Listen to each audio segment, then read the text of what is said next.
इन BJP वालों से पूछिए कि दिल्ली और लखनऊ में सरकार आपकी है, अगर एक भी बिजली का कारखाना लगाया हो तो बता दें, वो नाम बताएं बीजेपी के लोग जो बिजली का कारखाना इन्होंने उत्तर प्रदेश में लगाया है।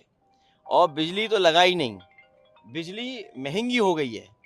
तो जो सरकार बिजली महंगी करती हो, जो सरकार इलाज न दे पा रही हो, आखिरकार डिप्टी सीएम की भाषा क्यों बदल गई, व्यवहार क्यों बदल गया?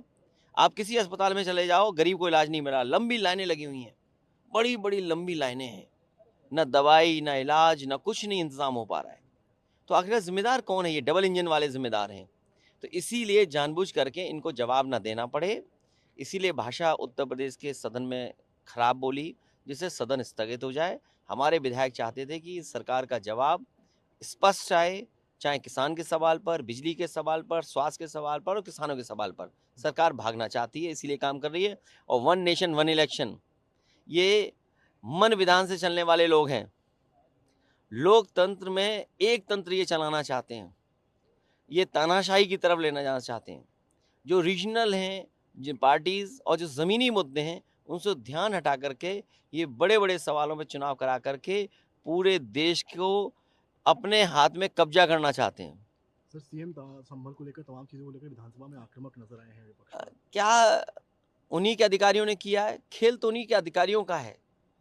मुख्यमंत्री जी ने खेल अपने अधिकारियों के माध्यम से खेला है और अधिकारी बचने के लिए लगातार इस तरह का खेल कर रहे हैं, जानबूझ करके अपमानित कर रहे हैं वहाँ के लोगों को, खासकर मुसलमान भाइयों के घरों में छापा पाड़ रहे हैं, महिलाओं को अपमानित कर रहे हैं।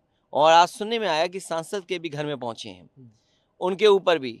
मैं तो कहूँगा कि भारतीय जनता पार्टी और खासकर मुख्यमंत्री जी अपने भारतीय जनता पार्टी के लोगों की भी जांच करें। वो भी बड़े पैमाने पर बेईमानी कर रहे हैं, बड़े पैमाने पे बिजली चोरी कर रहे हैं।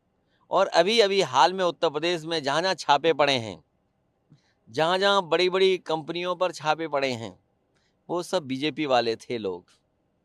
चाहे वो कानपुर हो, जहाँ जीएसटी की टीम हर गुटखे वाले के यहाँ बैठी हुई है। आखिरकार आप सोचिए ना, गुटखे वालों के यहाँ जीएसटी की टीम क्यों बैठी है? क्या सरकार को पहले नहीं पता था कि यहाँ पर खेल हो रहा है? क्या खेल को बढ़ावा देने के लिए, या खेल में और भी कोई खेल है जिसकी वजह से वहाँ जीएसटी की टीम बैठी हुई है? सरिया वाले के यहाँ छापा मारा इन्होंने, क्या वो भारतीय जनता पार्टी के लोग नहीं थे? सुनने में आया कि 500 करोड़ का उनके ऊपर घोटाला नजर आ रहा है।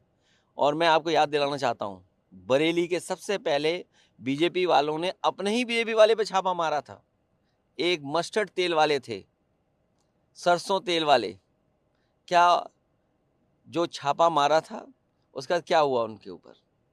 अंबेडकर जी की फोटो लेके आपके विधायक आज निकले हैं सदन के, वहाँ राहुल गांधी और बीजेपी के बीच बहस हुई है। बाबा साहब भीमराव अम्बेडकर जी पिछड़े, दलित, वंचित, शोषित और ज़मीन पर रहने वाले लोग, गरीबों के भगवान हैं। और भगवान की तरह उन्हें हमेशा सम्मान किया, भगवान की तरह पूजते हैं। आज भी गांव-गांव आप जाएंगे तो उनके कैलेंडर होंगे, उनकी तस्वीर होगी, उन्हें लोग पूजते हैं।